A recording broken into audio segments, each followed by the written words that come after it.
Hey everybody, Mike Chipperini at Chipper's Island Adventures, and I am on my way to the Ram dealership to have the recall on my transmission dealt with.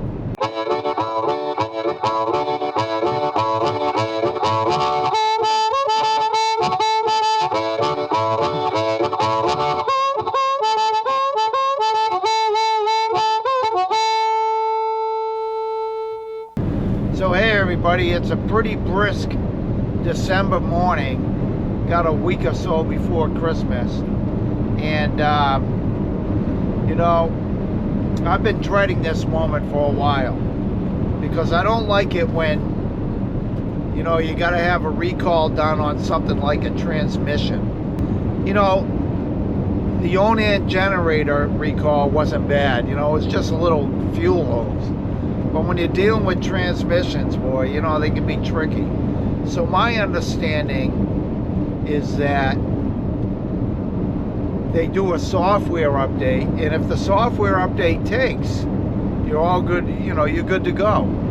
But if it doesn't take, then you have to order parts. Now, what I've been told, though, is that you can still drive it. And to be honest, right now I got over 10,000 miles on this rig, and I have not had any problems with my transmission or with the Ram chassis at all, really. It's been great, and it rides great. I love driving it, and you know, so I've put off bringing it up here, one, because I dread dealing with it, but two, because I really haven't had any issues. I always use a parking brake, you know, things of that nature. So here we are on the way to the dealership, and all I can do is just drive up there right now and do a little filming once we get there. So we'll see how it goes.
Got the rig all dropped off, so I'm having the like I said, I'm having the transmission recall dealt with, along with my hood over the engine has always been off a little bit, that you can tell the difference when looking at it. So I asked them to take a look at that as well, so we'll see if they deal with that or not. Otherwise, I have a body shop nearby that they said they'd look at, and they could probably deal with it real quickly. So I dropped it off. The guys are really nice in there, and you know, one of the things that I always dread with an RV is getting service work done, because it's not always easy, in the way that not all dealerships will take in your RV.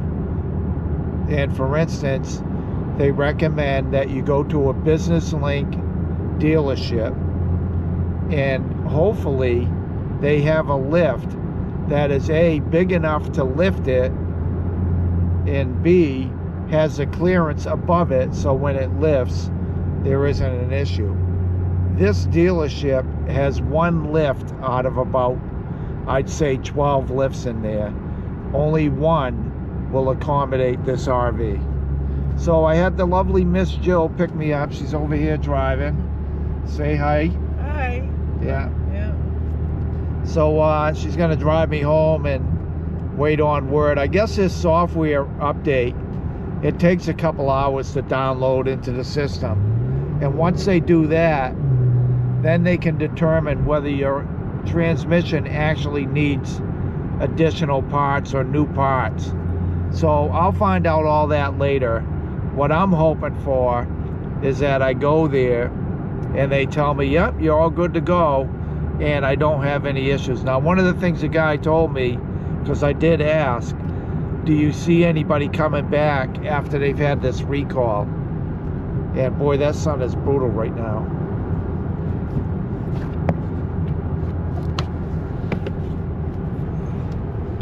I'll shift over here. So I asked him about if they ever have anybody coming back, and he says not to his knowledge.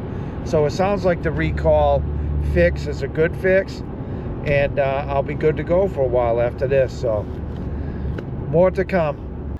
So hey everybody, while I'm waiting for my transmission to get fixed, I'm just going to go over the recall notice that I received. Now this first one I received, I don't know, about 5-6 months ago. 44A/NHTSA 23V-301. That is the recall number that's been assigned to this particular recall. What it says is the transmission on your vehicle may not allow the park pawl to fully engage the park gear due to debris interference. A partially engaged park pawl may lead to a vehicle rollaway, increasing the likelihood of a vehicle crash without prior warning and/or injury to those in or around the vehicle. And then it goes on to say, how do I resolve this important safety issue? And it says FCA US, which I take as a Fiat cooperation or something like that. Let me see. I'm sure FCA is probably part of the Fiat. At any rate, FCA US will repair your vehicle free of charge, parts and labor. To do this, your dealer must update the powertrain control module calibration software and inspect, if necessary, replace the transmission or components within the transmission. Estimated repair time is about 30 minutes for the PCM software update. Then it just goes on to say additional time may be required if things arise, blah, blah, blah. So anyway, I received this notice probably 6 months ago, but then I received this little postcard, and basically what it's saying is that this is an urgent safety recall regarding the park engagement, you know, and it's a reminder for me to get it done because I hadn't gotten it done. But so with this, it also sent this diagram, and I believe this has something to do with the transmission, but on this diagram it says related to the 2014 through 2020 model year. Now mine's a 21, so I guess this is not applicable.